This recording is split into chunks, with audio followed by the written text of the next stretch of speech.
اعوذ باللہ من الشیطان الرجیم بسم اللہ الرحمن الرحیم الیہ یرد علم الساعة وما تخرج من ثمرات من اکمامها وما تحمل من انثى ولا تضع الا بعلمه وَيَوْمَ يُنَادِيهِمْ أَيْنَ شُرَكَائِي قَالُوا آذَنَّاكَ مَا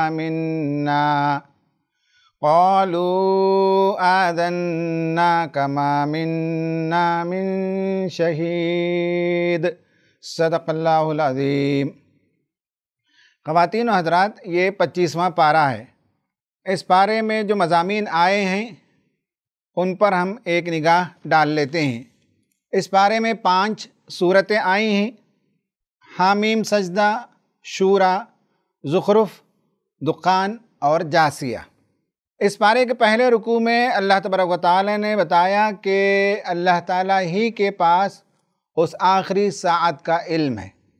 وہی جانتا ہے کہ شگوفوں سے کون سے پھل نکلے ہیں، وہی جانتا ہے کون سی عورت حاملہ ہوئی ہے اور کس نے کیا جنا۔ جب واقعہ یہ ہے کہ ساری چیزوں کا علم اس کے پاس ہے، لوگ اسے چھوڑ کر اوروں کی پوجا کرنے لگتے ہیں، اور لوگوں کا معاملہ بھی عجیب ہے کہ جب انہیں بھلائی ملتی ہے تو وہ پھولے نہیں سماتے، اور جب اللہ تعالیٰ انہیں پکڑتا ہے تو پھر وہ مایوس ہو جاتے ہیں۔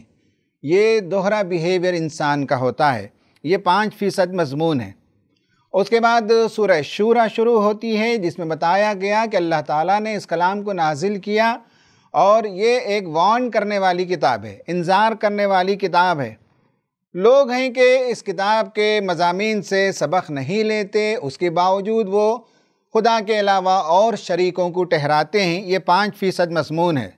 تیسرے رکوع میں اللہ تبارک و تعالیٰ نے اپنی نشانیوں کا ذکر فرمایا، جس میں بتایا کہ انسانوں کی نسلوں کو چلانے کا اس نے انتظام کیا۔ لہو مقالید السماوات والارض، آسمان و زمین کے خزانوں کی کنجیاں اسی کے پاس ہیں، اور اس نے حضرت نوح علیہ السلام اور نبی کریم صلی اللہ علیہ وسلم، یہ 2 رسول ہیں، ان کے بیچ میں حضرت ابراہیم علیہ السلام، حضرت موسیٰ علیہ السلام اور حضرت عیسیٰ علیہ السلام، ان سب کو دین کا وہی طریقہ مقرر کیا، اور ان سب کو یہی حکم دیا کہ دین کو قائم کیا جائے، اور اس معاملے میں وہ تفرقے کا شکار نہ ہوں۔ یہ 5% مضمون ہے۔ پھر جو لوگ دنیا پر مر مٹتے ہیں ان کا تذکرہ کیا، اور بتایا کہ آخرت میں انہیں کچھ ملنے والا نہیں ہے۔ اس کے برعکس جو لوگ آخرت پر یقین رکھتے ہیں، قیامت کے دن ان کے لیے سدا بہار جنتیں ہوں گی۔ جو لوگ آج جھوٹ کی اتباع کرتے ہیں، انہیں معلوم ہونا چاہیے کہ حق ایک نہ ایک دن غالب ہو کر رہے گا۔ یہ 5% مضمون ہے۔ رکوع نمبر 5 میں اللہ تبارک و تعالیٰ نے فرمایا کہ جو کچھ بھی ڈیزاسٹرز یا مصیبتیں تمہیں آتی ہیں وہ تمہارے اپنے ہاتھوں کی کمائی ہے۔ پھر اللہ تبارک و تعالیٰ نے اپنی بعض نعمتوں کا ذکر کیا، جس میں کشتیاں سمندر میں کیسے رواں دواں ہوتی ہیں، ہواؤں کو وہی چلاتا ہے، ان سب میں تمہارے لیے نشانیاں ہیں۔ اور پھر بتایا کہ جو لوگ آخرت پر یقین رکھتے ہیں ان کی جو خوبیاں ہیں، ان کی جو صفات ہیں، ان کا تذکرہ فرمایا۔ اللہ پر توکل کرنے والے، اصلاح کرنے والے، معاف کرنے والے، معاملات کو شورائیت کے ساتھ طے کرنے والے وغیرہ، یہ 5% مضمون ہے۔ پھر اللہ تبارک و تعالیٰ نے ان لوگوں کا ذکر کیا جو آخرت میں نقصان اٹھانے والے ہیں، انہیں کوئی مدد وہاں نہیں ملے گی۔ اس دنیا میں اللہ تعالیٰ نے دولت بھی دی ہے، بچے بھی دیے ہیں، تو سب آزمائشیں بھی ہیں، اس کی طرف سے انعام بھی ہے، ان سب سے فائدہ اٹھانا ضرور چاہیے، لیکن یہ کہ اس سے آخرت کو فراموش نہیں کرنا چاہیے۔ پھر اس سورت کے اختتام پر اللہ تعالیٰ نے وحی کی قسموں کا ذکر فرمایا۔ پھر اس کے بعد سورہ زخرف شروع ہوتی ہے، جس میں اللہ تبارک و تعالیٰ نے بے شمار نشانیوں کا ذکر فرمایا۔ یہ 5% مضمون ہے۔ پھر اس کے بعد بتایا کہ ان سب کو دیکھنے کے باوجود لوگ ہیں کہ نعوذ باللہ فرشتوں کو اللہ تعالیٰ کی بیٹیاں قرار دیتے ہیں۔ بیٹیوں کے بارے میں اللہ تعالیٰ نے کہا کہ لڑکیاں تو وہ ہوتی ہیں جو زیوروں میں پلتی ہیں، اور جب جھگڑے کا موقع آتا ہے تو وہ جھگڑالو نہیں ہوتی، وہ اپنی زبان کو قابو میں رکھتی ہیں۔ تم نے خدا کے لیے بیٹیاں مقرر کر دیں اور اپنے لیے تم نے بیٹوں کو پسند کر لیا، یہ 5% مضمون ہے۔ اس کے بعد اللہ تبارک و تعالیٰ نے بتایا کہ کفار و مشرکین کا یہ اعتراض تھا کہ مکہ اور طائف کے شہر کے بڑے لوگوں پر نبوت کیوں نازل نہیں ہوئی۔ اللہ تعالیٰ نے اس کا جواب دیا، جس پر ہم انشاءاللہ تفصیل سے بات کریں گے۔ یہ 10% مضمون ہے۔ پھر اس کے بعد اللہ تعالیٰ نے بتایا کہ فرعون نے کس طرح حضرت موسیٰ علیہ السلام کو خطاب کرتا تھا، اے جادوگر وغیرہ۔ حالانکہ فرعون کا معاملہ یہ ہے کہ اس نے اپنی قوم کو بے وقوف بنایا اور اس کی قوم اس کی اتباع کرتی رہی۔ یہ 5% مضمون ہے۔ رکو نمبر 12 میں اللہ تبارک و تعالیٰ نے حضرت عیسیٰ علیہ السلام کا تذکرہ فرمایا اور بتایا کہ وہ اللہ تعالیٰ کے برگزیدہ بندے ہیں اور انہوں نے ہمیشہ بندگی ہی کی دعوت دی۔ یہ 5% مضمون ہے۔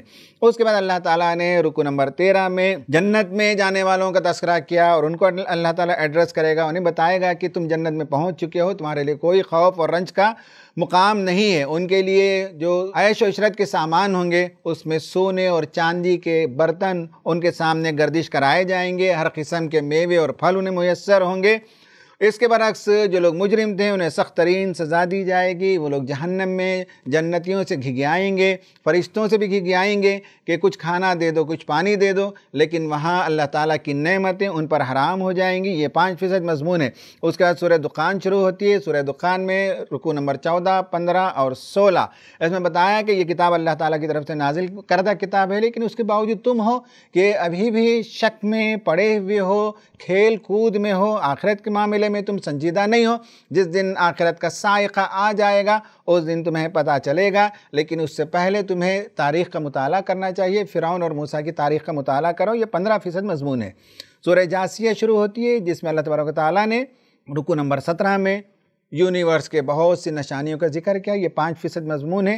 رکوع نمبر 18 میں بتایا کہ یہ کتاب پہلی مرتبہ نہیں ہے، اس سے پہلے بنی اسرائیل کو بھی ہم نے کتاب دی لیکن اس کی انہوں نے ناقدری کی تو اللہ تعالیٰ نے ان سے امامت کا درجہ چھین لیا۔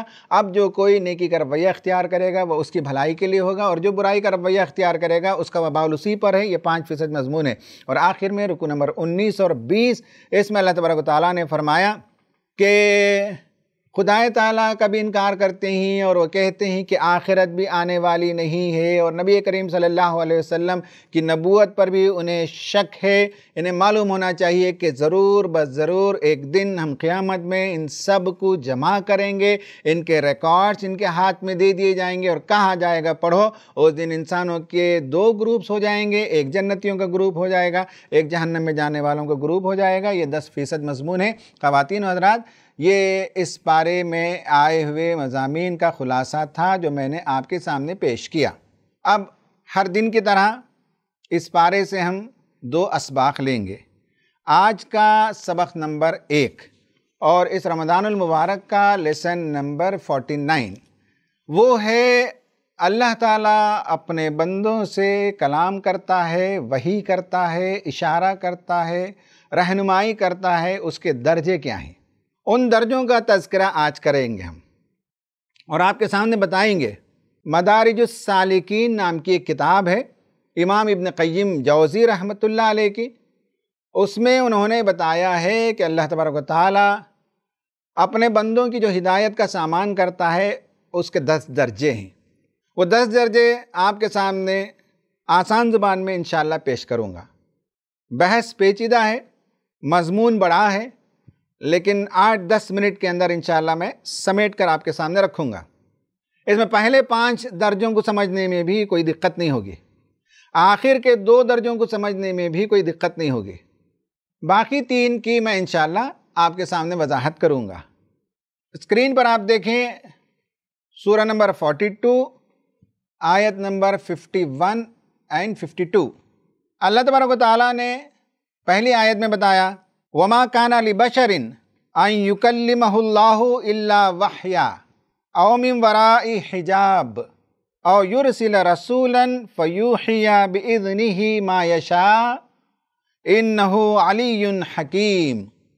اس میں اللہ تبارک و تعالیٰ نے بتایا کہ کیسے وہ اپنے بندوں کے ساتھ وحی کا معاملہ کرتا ہے۔ اس آیت کا ترجمہ یہ ہے کہ کسی بندے کی یہ شان نہیں ہے کہ اللہ تعالیٰ اس سے راست کلام کرے، الا یہ کہ اس کی طرف وحی بھیجے یا پردے کی اوٹ سے کلام کرے یا اس کے پاس اپنا ایک فرستادہ اپنی طرف سے ایک فرشتہ بھیجے اور وہ خدا کے اذن سے خدا جو چاہتا ہے اس کی وحی اس پر کرتا ہے۔ انہو علی حکیم، وہ بہت بلند مرتبے والا ہے اور بڑی حکمت والا ہے۔ خواتین و حضرات، اس سلائیڈ پر دیکھیے 10 درجوں کا ذکر کیا گیا ہے۔ لیول 1 یہ آسان ہے، تکلیم اللہ جسے کہتے ہیں، اللہ جس سے کلام کرے۔ حضرت موسیٰ علیہ السلام سے اللہ تعالیٰ نے کلام کیا۔ وہ مدین سے مصر کی طرف جا رہے تھے، راستے میں پہاڑ میں ایک جگہ جھاڑی کی پیچھے سے آگ نظر آئی، روشنی نظر آئی۔ جب وہاں آگ لینے گئے تو اللہ تبارک و تعالیٰ نے خطاب فرمایا، اننی انا اللہ، موسیٰ میں اللہ ہوں، اور فرعون سرکش ہو گیا ہے، میں نے تم کو رسول بنایا ہے، جاؤ اس کی اصلاح کرو۔ رسالت کی ذمہ داری اللہ تعالیٰ نے راست کلام کر کے حضرت موسیٰ علیہ السلام کو دی۔ یہ پہلا درجہ ہے۔ ایک اور درجہ وہ ہے الوحی المختص، وہ اسپیشل ریویلیشن ہے جو نبیوں اور رسولوں کی طرف اللہ تعالیٰ کرتا ہے۔ اس وحی سے مراد یا تو اللہ تعالیٰ خطاب کرتا ہے، دل میں بات ڈالتا ہے، اشارہ کرتا ہے، اور ورڈز میں نہیں تو میننگ اللہ تعالیٰ پہ پہنچا دیتا ہے۔ انبیاء اکرام علیہ السلام کو بعض وہ وحی آتی تھی جو تلاوت کی جاتی تھی، اسے وحی متلو کہتے ہیں، اور وحی غیر متلو وہ وحی جس کی تلاوت رسول اللہ نے نہیں کی لیکن اللہ تعالیٰ نے آپ پر وحی کی۔ کتنے امور ہیں، کتنے معاملات ہیں جو اللہ تعالیٰ نے آپ کو راست بتائے ہیں۔ اب آپ دیکھ سکتے ہیں کہ نماز پڑھنے کا جو طریقہ ہے، قرآن میں آپ کو کہیں اس کا طریقہ نہیں ملے گا، لیکن وہ اللہ تعالیٰ ہی کی طرف سے ہے۔ اسی طرح سے نبی کریم صلی اللہ علیہ وسلم کو منافقین کے بارے میں بتا دیا گیا کہ کون کون منافقین ہیں، کہیں آپ کو منافقین کی فہرست نہیں ملے گی۔ اللہ تعالیٰ نے نبی صلی اللہ علیہ وسلم کو بتایا، اور نبی کریم صلی اللہ علیہ وسلم نے کچھ لوگوں کے بارے میں حضرت مقداد بن عمرو کو بتایا، ورنہ کہیں آپ کو فہرست نہیں ملے گی، لیکن اللہ تعالیٰ نے بتا دیا تھا۔ تو وحی کا مطلب ہے مفہوم سمجھا دینا، وحی کا مطلب ہے اشارہ کرنا، وحی کا مطلب ہے کوئی خیال اور کوئی بات نبی کے دل میں ڈال دینا ڈائریکٹلی۔ تیسرا درجہ ہے وہ ہے اللہ تعالیٰ فرشتے کو بھیجتا ہے، اور یہ بات بہت آسانی سے ہمیں سمجھ میں آتی ہے۔ پورا قرآن حضرت جبرائیل علیہ السلام لے کر آئے، دیگر امور اور دیگر معاملات کو فرشتے نبیوں اور رسولوں کی طرف لے کر آتے ہیں۔ عذاب کا فرشتہ عذاب لے کر آتا ہے، اور دیگر فرشتے دیگر ذمہ داریوں کے ساتھ وہ آتے ہیں۔ تو فرشتوں کو اللہ تعالیٰ بھیجتا ہے اور ان کے ذریعے سے اللہ تعالیٰ اپنا پیغام رسولوں تک پہنچاتا ہے۔ یہ تیسرا درجہ ہے، یہ بھی سمجھنے میں آسان ہے۔ چوتھا درجہ تحدیث کا ہے، یعنی اسپیشل انسپریشن۔ اس کا مطلب یہ ہے کہ جس زمانے میں کسی قوم کے بیچ رسول اور نبی نہیں آئے، ان میں بعض بندگان خدا ایسے تھے جو موحد تھے، جو نیک تھے، اللہ تعالیٰ ان کے دلوں میں باتوں کو ڈالتا تھا۔ وہ حنفاء تھے، حضرت ابوبکر صدیق بھی انہی میں سے ایک تھے، ان کے دل میں اچھے خیالات آتے تھے، ایسے ہر زمانے میں پائے جاتے تھے۔ ان کو تحدیث کہا جاتا ہے۔ یہ بھی آسان ہے۔ 5ویں نمبر پر انڈرسٹینڈنگ ہے، وہ ہے افہام کا۔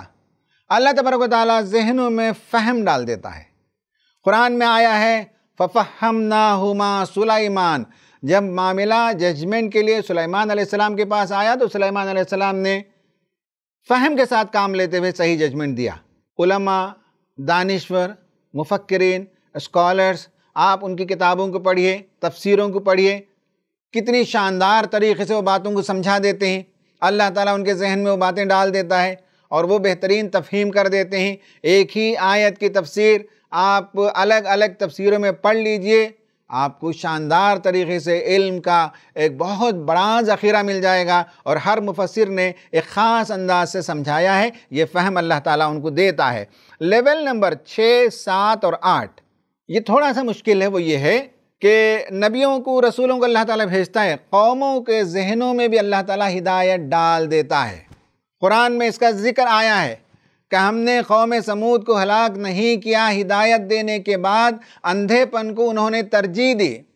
یعنی قوم کو ہدایت دینے کا مطلب ہے کہ قوم کے ذہن میں یہ بات آ گئی کہ یہ بندہ سچا خدا کا نبی ہے، خدا کا رسول ہے، اس کا پیغام صحیح ہے۔ یہ بات ان کے سمجھ میں آنے کے باوجود انہوں نے فالٹی لیڈرز کی اتباع کی، نفس کی اتباع کی اور رسول کی بات کا انکار کیا، تب اللہ تعالیٰ نے انہیں صاعقہ میں، عذاب میں پکڑ لیا۔ یہ جنرل ایکسپلیکیشن ہے، عام طور پر اللہ تعالیٰ قوموں کو سمجھا دیتا ہے۔ یہ نمبر 6 ہے جو جنرل ایکسپلیکیشن ہے۔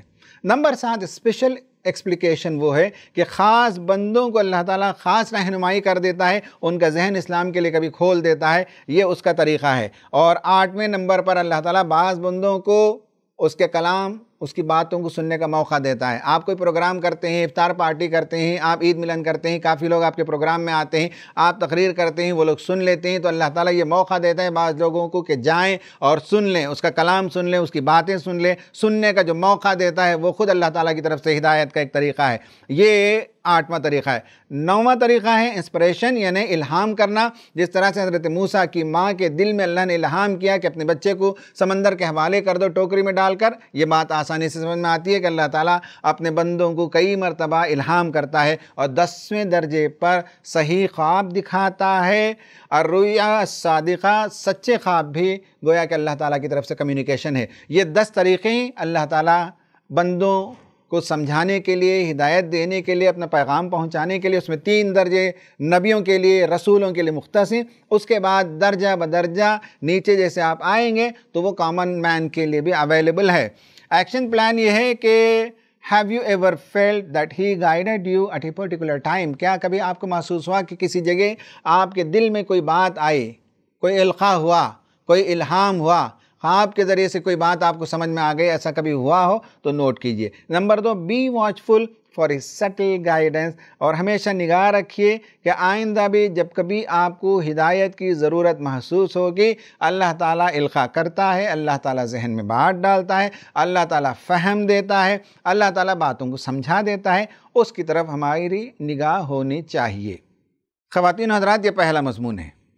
آج کا دوسرا مضمون اور رمضان المبارک کا کی لیسن 50، یہ بھی بہت انٹرسٹنگ سبجیکٹ ہے۔ وہ ہے ڈسٹریبیوشن آف ہز مرسیز، اللہ تعالیٰ اپنی رحمتوں کی تقسیم کیسے کرتا ہے، اس پر ہم بات کریں گے۔ اسکرین پر سورہ نمبر 43 آیت نمبر 32 سے 35 کو بتایا گیا ہے۔ اس میں پہلی آیت ہے اَهُمْ يَقْسِمُونَ رَحْمَةَ رَبِّكَ، کیا یہ اپنے رب کی رحمت کی تقسیم کی ذمہ داری لے رکھے ہیں؟ نَحْنُ قَسَمْنَا بَيْنَهُمْ مَعِيشَتَهُمْ فِي الْحَيَاةِ الدُّنْيَا، ہم ہیں کہ دنیا میں لوگوں کی معیشت کو تقسیم کرتے ہیں۔ وَرَفَعْنَا بَعْضَهُمْ فَوْقَ بَعْضٍ دَرَجَاتٍ، اور بعض کے درجے بعض پر ہم بلند کرتے ہیں۔ لِيَتَّخِذَ بَعْضُهُمْ بَعْضًا سُخْرِيًّا، تاکہ ایک دوسرے سے کام لے سکیں، ایک دوسرے کی مدد کر سکیں۔ اس کے لیے اللہ تعالیٰ نے درجات میں فرق رکھا ہے۔ وَرَحْمَةُ رَبِّكَ خَيْرٌ مِّمَّا يَجْمَعُونَ، اور خدا کی رحمت ان سب چیزوں سے بہتر ہے جسے لوگ جمع کرتے ہیں۔ اس آیت میں اصل میں اس سوال کا جواب دیا ہے جو کفار و مشرکین مکے کے نبی کریم صلی اللہ علیہ وسلم سے کرتے تھے یا آپ پر اعتراض کرتے تھے، اور وہ کہتے تھے کہ رسول اگر بنانا تھا تو اللہ تعالیٰ کو کیا کوئی اور نہیں ملا؟ مکے اور طائف کے بڑے سردار نہیں ملے، بڑے رئیس نہیں ملے کہ اللہ تعالیٰ نبوت ان کی طرف بھیجتا؟ کیوں ان کو بنا دیا اللہ تعالیٰ نے جو پیدائشی یتیم تھے؟ تو اللہ تبارک و تعالیٰ نے فرمایا کہ نبوت تو بہت بڑی رحمت ہے، یہ تو بات کی بات ہے، لیکن اس سے پہلے دنیا کی معیشت بھی، دنیا میں جو کچھ ہم تقسیم کرتے ہیں وہ بھی ہم نے تمہارے ذمہ نہیں کر رکھا ہے، وہ ہم نے اپنے ہاتھ میں رکھا ہے۔ ہم جیسے چاہیں لوگوں کے درمیان اسے تقسیم کرتے ہیں۔ پھر اللہ تبارک و تعالیٰ نے اور بھی سوالات کیے۔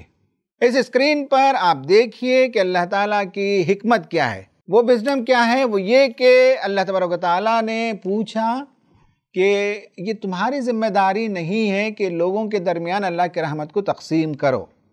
نبوت ایک بہت بڑی رحمت ہے، اس کی تقسیم تو ہمارے ہی ہاتھ میں ہے۔ اس سے نیچے کی چیزیں، دنیا کی معیشت، یہ بھی ہمارے ہی ہاتھ میں ہے۔ ہم ہی جسے چاہتے ہیں ڈسٹریبیوٹ کرتے ہیں، کسی کو پاور عطا کرتے ہیں، کسی کو آنر عطا کرتے ہیں، کسی کو فیم، کسی کو ویلتھ، کسی کو گورنمنٹ، یہ ساری چیزیں ہماری تقسیم ہیں۔ اور ہماری حکمت یہ ہے کہ ہر آدمی کو سب کچھ مل جائے، ایسا بھی نہیں ہونا چاہیے، اور ایک ہی آدمی کو ساری نعمتیں مل جائیں، ایسا بھی نہیں ہو۔ ہم تقسیم کرتے ہیں، اس میں ہماری حکمت ہے، اور حکمت یہ ہے کہ کوئی بندہ دنیا میں انڈیپینڈنٹ محسوس نہ کرے، بلکہ ایک دوسرے کے ساتھ ڈیپینڈنسی کا ریلیشن شپ ہونا چاہیے۔ یہ حکمت ہے معیشت کی تقسیم میں۔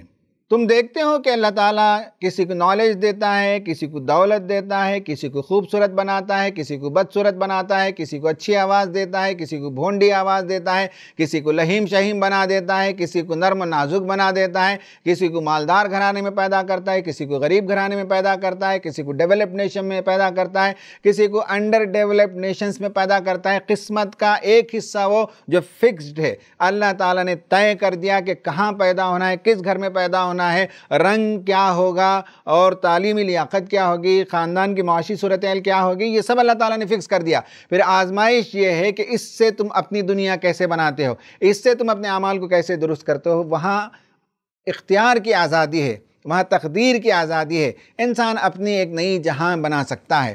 یہ ہمارے ہی ہاتھ میں ہے کہ تقدیر کے ایک حصے کو ہم فکس کر دیتے ہیں۔